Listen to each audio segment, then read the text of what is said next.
Hello po sa inyong lahat mga ka-crypto. Ako po si Pinoy Crypto Trader at sa video na ito ay atin pong pag-uusapan ang tungkol dito sa ibinahaging estratehiya or strategy ng isang crypto expert kung paano kikita ang ating investment or puhunan na $1,000 ng $1,000,000 at para tayo ay makapag-retire ng maaga. Kaya ayan.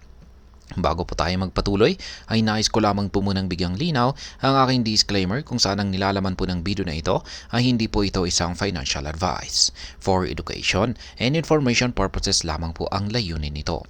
Maliban po dito ay nais ko na rin pong magbigay babala na wala pong kahit anumang group chat ang Pinoy Crypto Trader.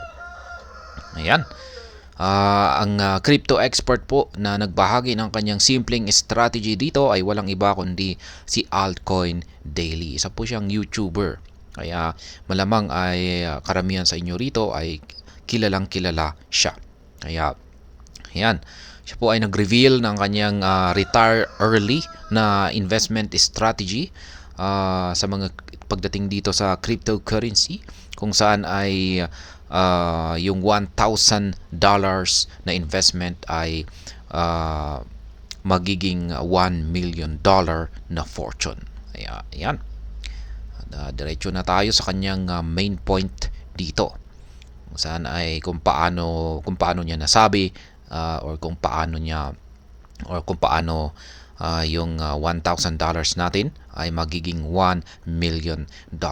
At ayan, sabi po ni Altcoin Daily, dito ay kapag once na itong si Bitcoin ay umangat sa presyong $100,000 ay yung mga altcoins ay magpapakita na rin ng matitinding performance at sila yung mangunguna sa pag-angat sa presyo at magbibigay ng maraming mga opportunities para kumita ng malaki dito. Ayan. At dahil dyan ay siya po ay nanghihikayat na tayo ay mag-invest sa mga altcoins bago si Bitcoin ay magpatuloy sa kanyang pag-angat patungo sa presyong $500,000 next year. Kaya yan naman po yung kanyang ipinakita sa kanyang presentation dito. Kaya ayan, sa madaling salita ay yung kanyang prediction para kay Bitcoin ay aakyatin nito ang presyong $500,000 next year, taong 2025. At gaya po ng kanyang sinabi dito kanina ay kung pag yung $100,000 ang nagawang akyatin ni Bitcoin ay ito po yung simula ng mga altcoins para magpakita ng matitinding performance. Kaya ayan, paano pa kaya kung pag umabot sa $500,000 ang presyo ni Bitcoin? Kaya syempre talagang ilang beses po ang magiging paglago ng mga altcoins dito. Kaya ayan, ang mga altcoins po kasi ay kilala sa pag-outperform or higit ang kanilang performance in comparison kay Bitcoin.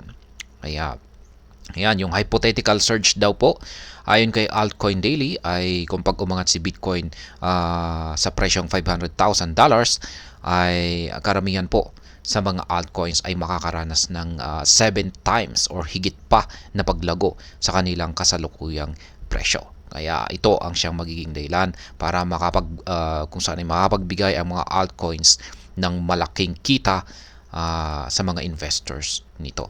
Lalong-lalo na yung mga meme coins.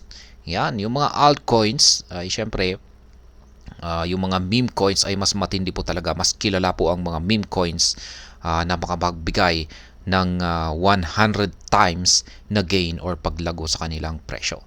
Kaya ayan, dito sa mga meme coins ay marami po talagang naging milyonaryo dito sa mga meme coins. Pero dapat po nating piliin yung tamang meme coins kasi meron ding mga meme coins na wala po talaga at hindi po talaga magpapakita ng magandang performance. Kaya dapat piliin na rin natin yung tamang meme coins. Kaya yan. Ang isang halimbawa po rito ay itong si Shiba Inu. Nitong nakalipas po na 2021 na bull run ay nakapagbigay po siya ng 884,000% na gain nung si Bitcoin ay nakaranas po ng pag-angat na umaabot ng 720%. Kaya ayan. Ayan ang basihan dito ni Ginoong Altcoin Daily kung bakit niya nasabi na ang $1,000 na puhunan dito kay puhunan sa pag-invest sa mga cryptocurrencies ay maaring magbigay or maaring lumago sa halagang $1 million. At ayan, hanggang dito na lamang po tayo sa video na ito. Sana po ay inyong nagustuhan ang aking paliwanag sa video na ito. Kung inyo po itong nagustuhan ay pakiclick lamang po ang like button nito. Para naman po sa mga bago lamang dito, kayo po ay aking inaanyayahan para mag-subscribe. Pakiclick na rin po ang bell icon nito dahil ito po ang siya magsisilbing notification nito sa mga bago kong videos na akin pong ina-upload sa aking YouTube channel na ito. Marami pong salamat sa panonood. Ingat po tayo lagi at God bless po sa ating lahat.